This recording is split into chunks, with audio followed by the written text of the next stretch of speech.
We are clearly every day in an ever deepening, worsening economic crisis. And this has been caused by the policy pursuits of not only this, but a succession of Fianna Fáil-led governments.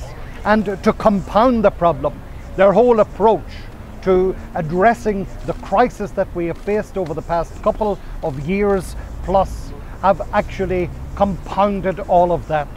We're saying very clearly that the government have a responsibility to publish their so-called 4-year plan. We believe that they should abandon the proposal to have the budget on the 7th of December. And we believe that they should now go to the people. It is the people who have to decide, because this government have clearly no mandate whatsoever for their approach, for their proposals in relation to 6 billion in cuts in the upcoming budget on the 7th of December, and indeed for a 4-year plan that is only going to deepen the recession. Sinn Féin, on the other hand, have presented what we believe is a credible plan for recovery, and that is what is needed, a consensus for recovery and not EU bailouts. We don't want to see EU bailouts. We don't want to see the IMF or indeed any other international approach to the difficulties presenting, which are clearly wholly based in relation to the banking crisis in this state and the government's intent to bail out the banks, to bail out the domestic and international speculators who have invested in the banking institutions in this state, and most particularly an Anglo-Irish bank, over a period of years.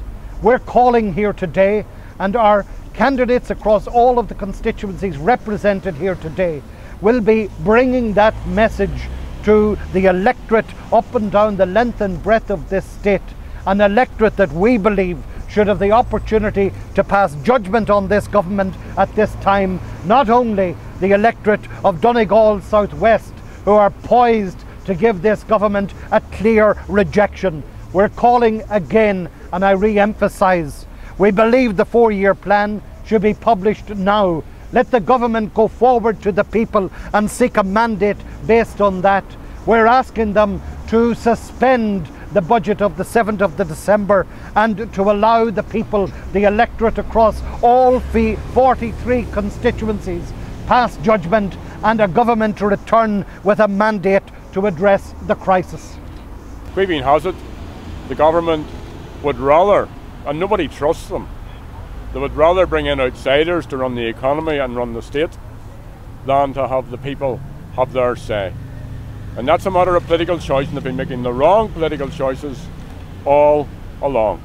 So what we want them to do, publish the 4-year plan, suspend the budget and call an election. And that will bring about stability. We don't need anybody coming in to run the place for us. People here can run it, and that should be the very, very clear message to this government. Very straightforward. The government say they have a 4-year plan, publish it, cancel the budget, let the people then decide what way we want to go forward in the upcoming period. That will bring stability. But what about our international reputation in the meantime? Sure, but the government have cut our reputation internationally to shreds. I mean, it isn't just that people here don't have any confidence in the government. The markets clearly don't. Globally, there's no confidence in the government here. The government should go. But whatever government comes in, but at least have a mandate. There's no mandate for them to do what they're doing at this time. I mean, look at the situation we have the IMF, the European Central Bank and the EU Commission not only at the door, they're actually through the door here tomorrow. That's the situation that we're now facing. And clearly, you know, domestic confidence has gone in this government, and international confidence has not been restored by any of the measures that this government has pursued. In fact, on the announcement of their 6 billion in cuts for the upcoming year, we saw the interest rates in relation to government bonds, 10-year bonds, increase up to in excess of 8%, and it has grown beyond that again since. Clearly, they've got it wrong, and it's time now not only for people to listen to what Sinn Féin are saying, but clearly a whole range of other voices across the country, including the Irish Congress of Trade Unions, the Economic and Social Research Institute, a growing number of voices from the community and voluntary sector and from economists both here in Ireland and in Europe. It's time now to look at the alternatives. We have put forward, as the only party who have put forward a document with firm proposals offering key approach to addressing this problem. We believe in the recovery plan that we have put forward, and we believe that more and more people are accepting it as the way to go. And I think it's very important to reiterate that there is a way out of this. The situation isn't hopeless. We're no mean people.